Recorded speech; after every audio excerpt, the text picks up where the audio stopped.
அனைவருக்கும் வணக்கம். என்னென்னு சொன்னால் பத்திரிகை செய்தியில் பார்த்தேன். ஒரு செய்தி போட்டு கிடக்கு கிழக்குலேருந்து இராணுவத்தை வெளியேற்றணும்னு சொல்லி ஒரு அரசியல் கட்சி வார திங்கட்கிழமை 18ஆம் கற்கால் போராட்டத்துக்கு அழைப்பு கொடுத்துருக்கோம்.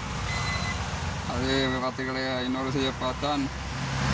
தீவிர பகுதியில் அகற்றப்பட்ட சோதனைச்சாலைகள் மீண்டும் போடுங்கோ, மக்களை பாதுகாப்பு கொடுங்கோ என்று சொல்லி மக்கள் போராட்டம் என்று சொல்லி ஒரு செய்தி.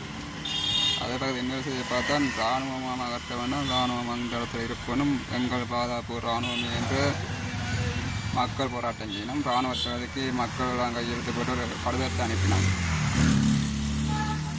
இப்போ நான் கேட்குறேன்னா, பணியில் மைத்திரி நல்லாட்சியில் தமிழ் தேசிய கூட்டமைப்பு தேனிலவு கொண்டாடினார்.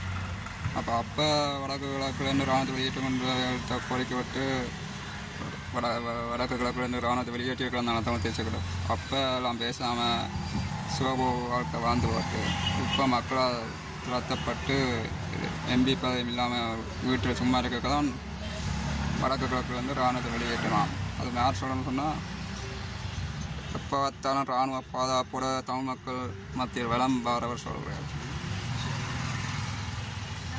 இவருடைய அரசியல் நாடகத்துக்கு பாமர மக்கள் யாரும் இரையாக வேண்டாம். கத்தால்ன்றது லட்சக்கணக்கான மக்கள் வாழ்வாரத்தை அளிக்கிற போராட்டம். நேரத்து லட்சக்கணக்கான ஊழியர்கள் கடமையாற்றினோம். அவர்களுக்கு அந்த நாள் சம்பளம் இல்லை, வர்த்தகளுக்கு வியாபாரம் இல்லை. இப்படி பல குடும்பங்கள் வாழ்வாரத்தை அளிக்கத்தான் இந்த போராட்டம் செய்து நீதி கோர வேண்டும் என்ற அவசியம் இல்லை. போராட்ட வடிவங்கள் மாற்றும். அரசியல் நீங்கள் போய் கொழும்புல பாராமன்றத்துக்கு முன்னே உண்ணாரம்பிடுங்க, இல்லாட்டி வடக்கு கிழக்கு இராணுவ மாப்பு முன்னு ஒரு கொட்டில் போட்டுட்டு உண்ணாரம்பிடுங்க, வெளியேறு கொண்டு. இல்லைன்னு சொன்னால் கவனிப்பு போராட்டம், இப்படி போராட்டம் இல்லை. இல்லாட்டிக்கு ஜனாதிபதி பாதுகாப்பு அமைச்சர்கள் போய் கதையும் வடக்கு கிழக்குலேருந்து இராணுவமாக தட்டி விடும்.